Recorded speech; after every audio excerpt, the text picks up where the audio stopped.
십자가 앞에 밑에 모였잖아요. 십자가 밑에. 십자가 증거해야 되잖아요.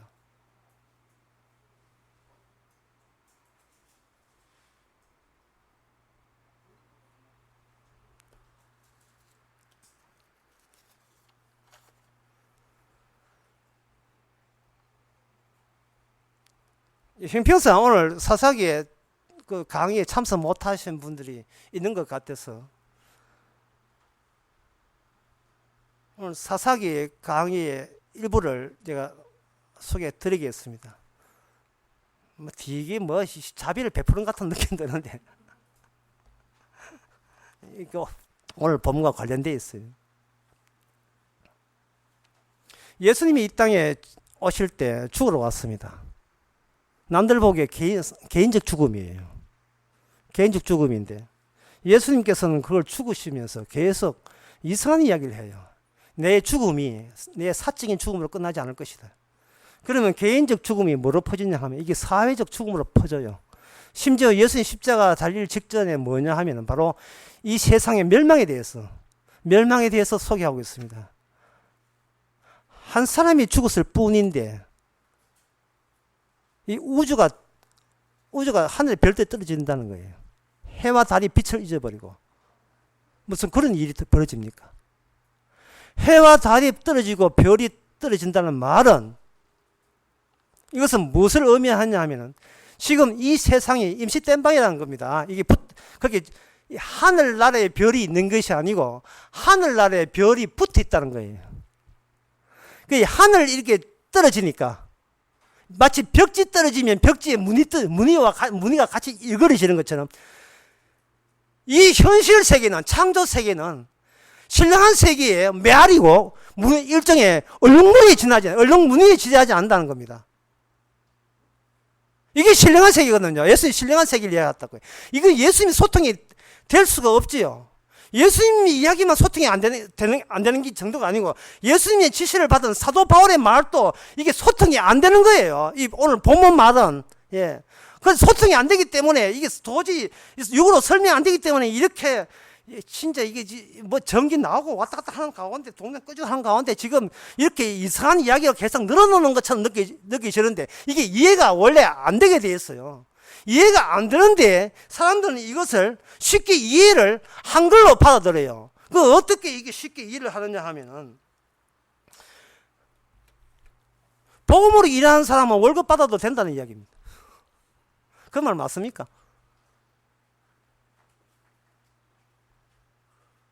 복음으로 일하는 사람은 월급 받아도 됩니까?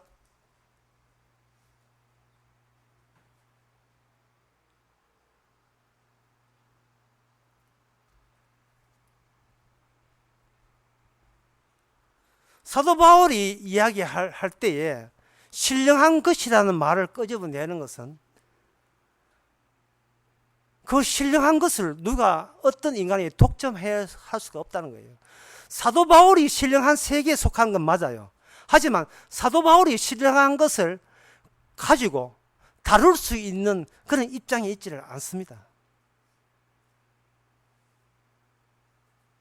따라서 어떤 인간이 복음 전하니까 돈 내라는 권리를 주장할 수 있는 사람은 아무도 없어요.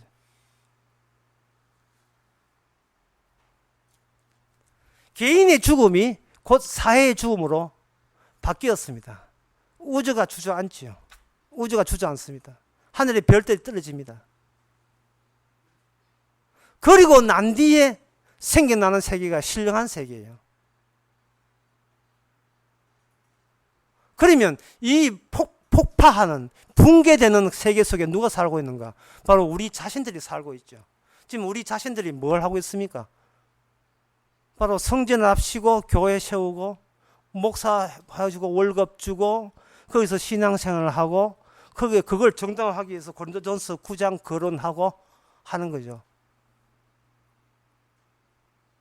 제가 묻고 싶은 건 그겁니다. 도대체 어디를 봐서 신자입니까? 도대체 어디를 봐서 신자지요? 어디를 봐서 신령한 사람이죠?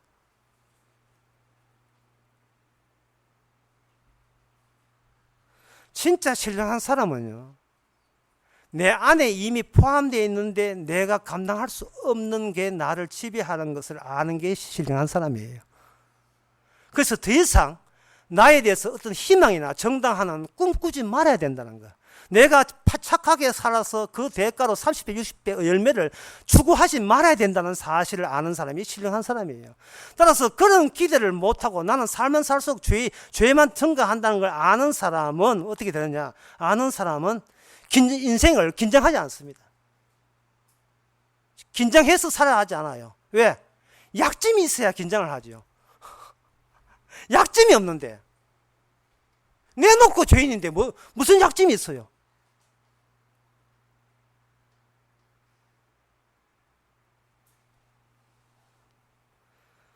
그래서 개인의 죽음이 사회적 죽음 또는 우주적인 붕괴로 이어지면서 거기에 등장하는 게 뭐냐 하면 바로 예수 그리스도가 그렇게 대신해서 등장했다는 겁니다.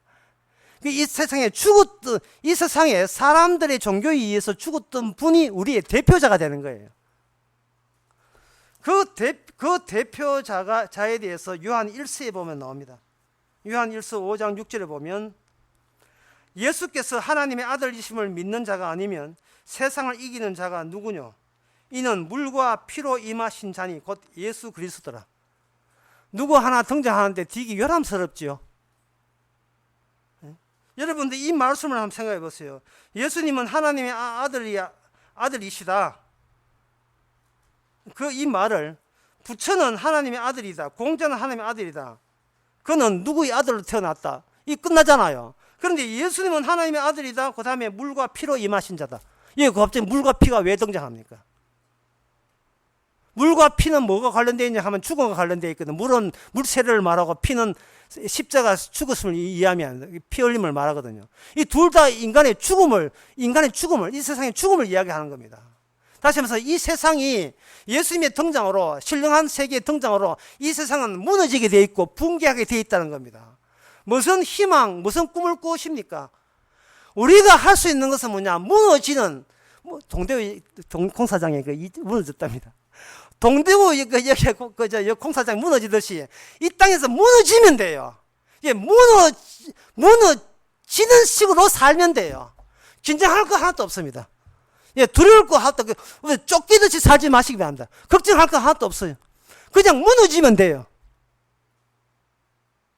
아니, 더 나갑시다. 무너지는 그 위에 두 발 딛고 사시면 됩니다. 그것도 맨발로 딛고 사시면 돼요. 그것을 오늘 본문에서 이렇게 이야기합니다. 성전에서 봉사하는 자는 성전 때문에 산다는 이야기를 합니다. 이 본문이 그거예요. 이 성전이 뭐하냐 하면은 이 우주의 중심입니다. 중앙지거든요. 중심부고. 성전에서 이 세상의 대표들이 모인 것, 이 세상을 대변한 모델이 뭐냐? 이스라엘이에요. 그 이스라엘 중에서 하나님과 직접 교제하기 위해서 뽑힌 사람이 제사장이고, 그 제사장이 있는 곳이 중심부고, 그 중심부에서 유일하게 뭐가 나오냐 하면 유일하게 생명의 샘이 거기서 흘러나와요. 그 생명의 샘이 흘러나오기 위해서 그 중심부에 뭐냐? 하나님이 지시한 죽음, 하나님이 아시는 죽음이 반복됩니다. 매일같이 아침 저녁으로 어린 양이 죽음으로 몰아넣습니다. 우리가 그 장소를 우리가 평소에 그리워하십니까? 아니면 외면하고 싶어요? 잊고 싶습니까?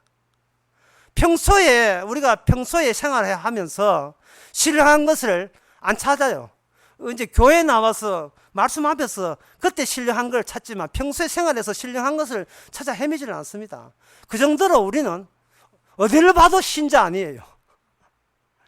이리 봐도 내 신자 아니고 저리 봐도 내 신자 아니에요. 그러나 그 중심부가 따로 있거든요. 그 중심부를 가지고 구약에서는 성전이라고 합니다.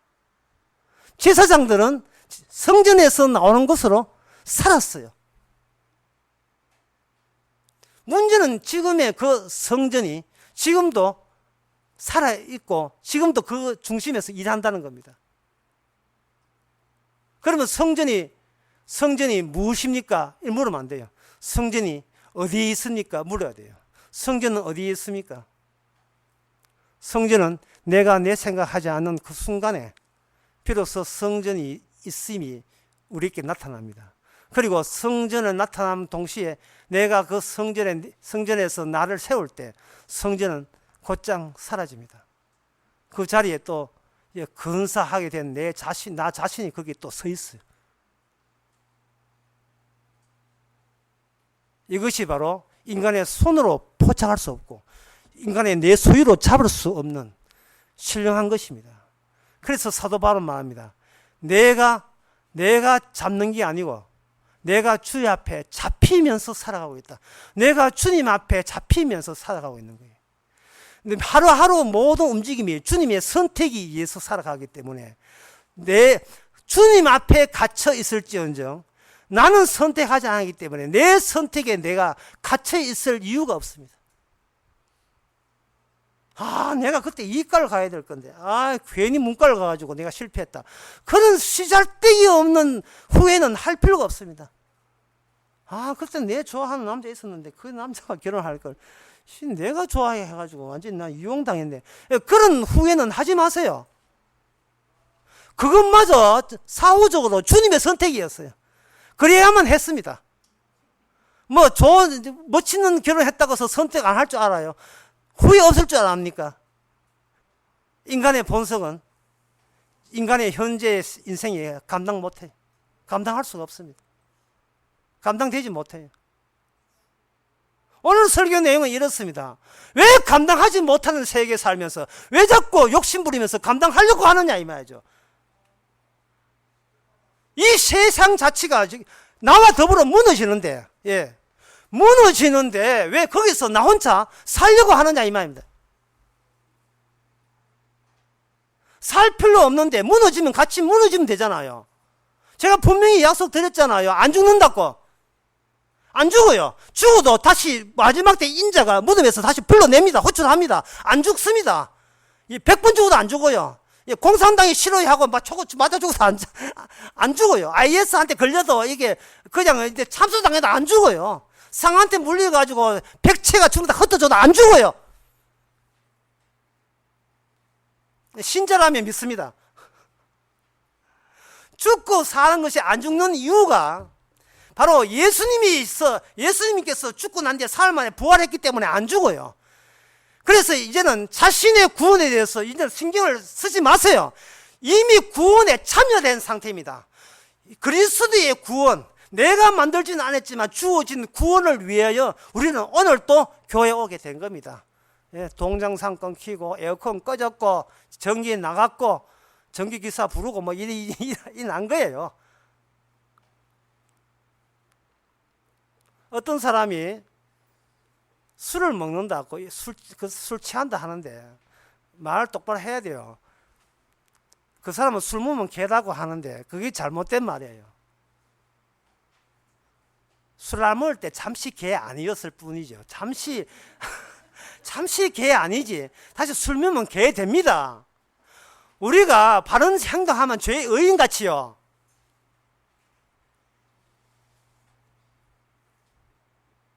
의인은 내가 죄인일까 의인일까 생각 안 할 때만 의인이에요. 내가 의인일까 죄인일까 생각할 때 이미 죄인이에요. 왜 자꾸 주님의 세계에서 나를 따로 구획합니까? 왜 따로 나를 뽑아 세웁니까? 사도 바울이 이걸 이야기합니다. 너희들이 신자 맞냐? 내가 신령한 그 사람이냐? 신령한 사람 맞냐를 묻는 겁니다.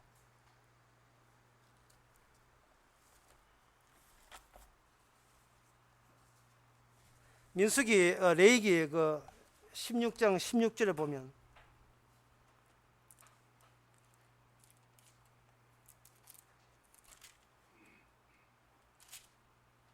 이런 말씀 나옵니다. 그 나머지는 아론과 저의 자손이 먹되 누룩을 넣지 말고 거룩한 회막들에서 먹을지니라.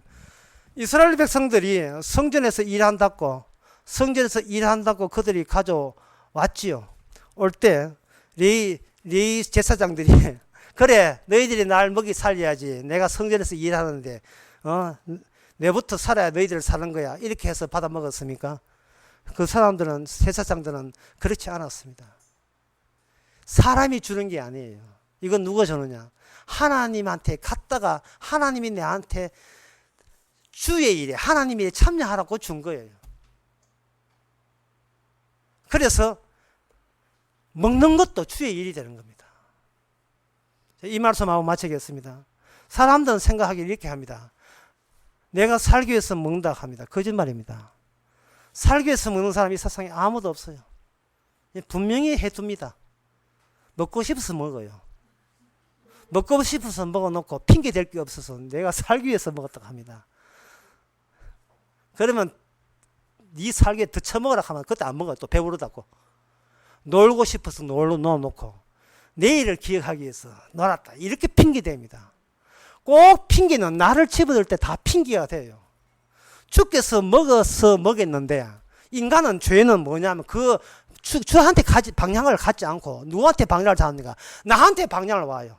나 살리기 위해서 주께서 주셨구나. 아닌데 우리 살리기 위해서 죽는 게 아니에요. 주님이 살아있다는 걸 보여주기 위해서 주께서 우리를 살리고 있는 겁니다. 왜 자꾸 주님이 살아있을 경우에만 우리가 살아있는 거예요.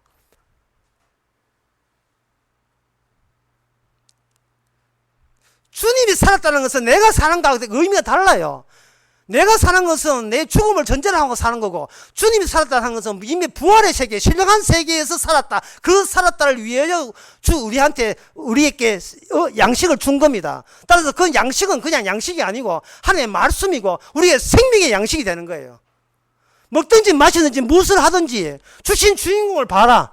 그분은 진짜 백이 살아신 분이다. 그게 신령한 것이에요. 그게 신령한 겁니다. 여러분들이 인생의 긴장을 안 하려거든 종교를 떠나서요.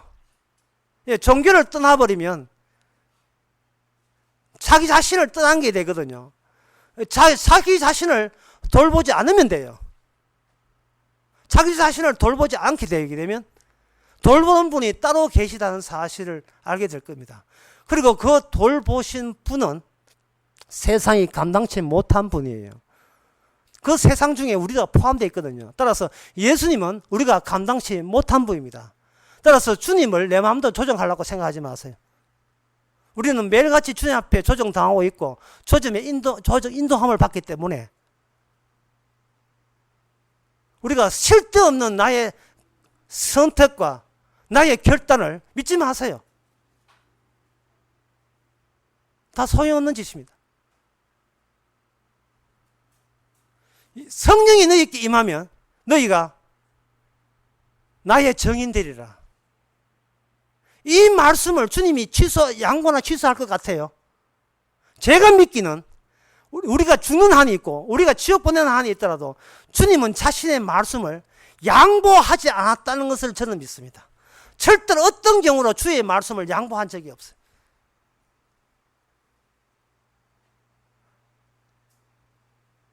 따라서 그러면 목사님 저는 살겠습니까?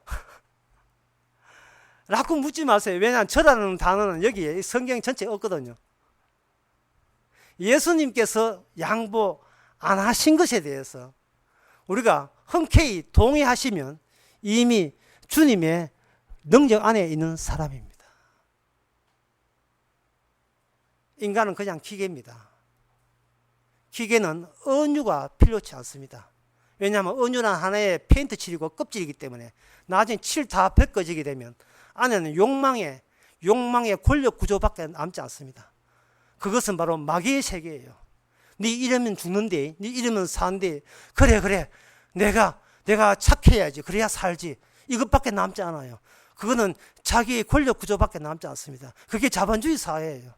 우리가 하나님께서 이 무너진 사회에 이 땅에 보내신 이유는 이 오버되어 이 상 바깥에 천국이 있는 것이 아니고 바로 네가 이 자본주의 사회에서 뭐 얻을 줄을 모르고서 돈에 어쩔 줄을 몰라서 내가 어떻게 살 길을 알 길이 없어서 당황스럽고 하는 그런 모습 하나하나 속에서 말씀이 말씀대로 이루어지는데 네가 참여했다는 그 사실이 우리가 이미 신령한 자, 천국에 속한 사람으로서 지금 티를 보여주는 겁니다. 그냥 사세요. 기도하겠습니다. 하나님 아버지, 신령한 세계에 아무것도 할 필요도 없는데 우리는 수상하기 짝이 없이 뭔가 신령한 것을 내 소유로 삼으려고 시도를 해왔었습니다. 그것조차 다 엉터리고 거짓이고 미신이고 페인트 칠에 불과한 것이라는 것을 저희들이 깨닫게 해주시고, 정작 우리는 이미 죄인 되어야 될 존재인 것을 받아들이게 하옵소서. 예수님의 이름으로 기도합나이다. 아멘. 다 일어나셔서 221장 합시다.